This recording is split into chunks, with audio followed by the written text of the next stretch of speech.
Salut tout le monde, c'est Rara, j'espère que vous allez bien. Aujourd'hui, il y a un match hyper important, Nigeria-Argentine. Celui qui gagne le match se qualifie. Et aujourd'hui, on va parler de ce match et se demander qui peut se qualifier entre le Nigeria ou l'Argentine. Sachant que l'Argentine a 1 point et le Nigeria a 3 points.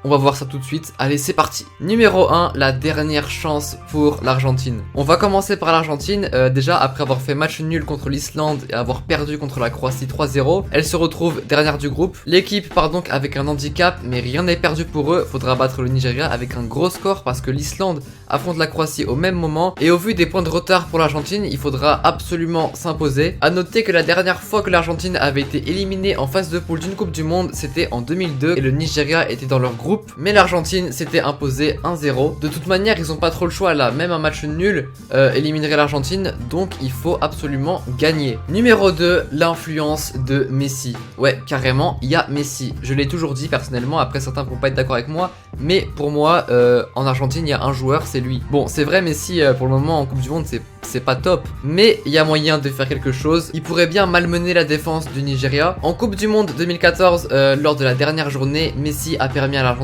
de gagner contre le Nigeria en inscrivant un doublé. Score final 3-2. Et si le même scénario se reproduisait. Numéro 3, l'Argentine peut y arriver in extremis. Je vous rappelle que si l'Argentine a été qualifiée en Coupe du Monde, c'est grâce à Messi. Triplé du joueur argentin qui permet à l'Argentine de se qualifier. Et c'était la dernière chance pour eux de se qualifier le dernier match. Dites-vous que c'est pas la première fois que l'Argentine se trouve dans une situation aussi tendue. Ils ont de l'expérience et à mon avis, c'est possible qu'ils arrachent la qualification en 8ème ce soir. Cependant, qu'en est-il du Nigeria? Premièrement, une équipe en forme. En effet, après avoir battu l'Islande de 2-0 et donc est deuxième du groupe pour le moment, le Nigeria part donc assez confiant contre l'Argentine, même s'ils doivent se méfier un minimum. Avec 3 points en 2 matchs, le Nigeria est donc avantagé. Et si l'Argentine joue ce soir comme quand elle avait joué contre l'Islande ou la Croatie, les Nigérians ont donc une chance de battre l'Albiceleste. Ensuite, on a l'influence de Moussa. Donc pour l'Argentine, on a vu qu'il y avait une influence de Messi, mais pour le Nigeria, il y a Moussa. Croyez pas qu'il est fort que dans FIFA, malgré le fait qu'il court à 10 000 et qu'il ait 93 de vitesse, mais bref.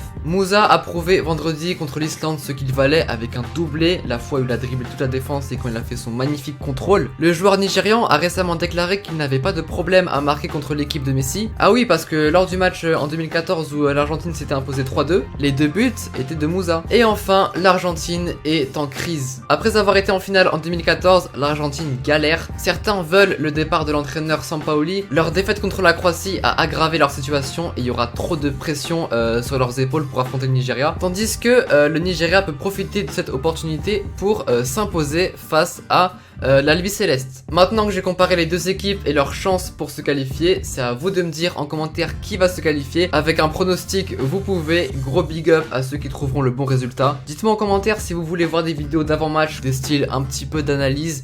En tout cas, je vous souhaite un excellent match. A plus!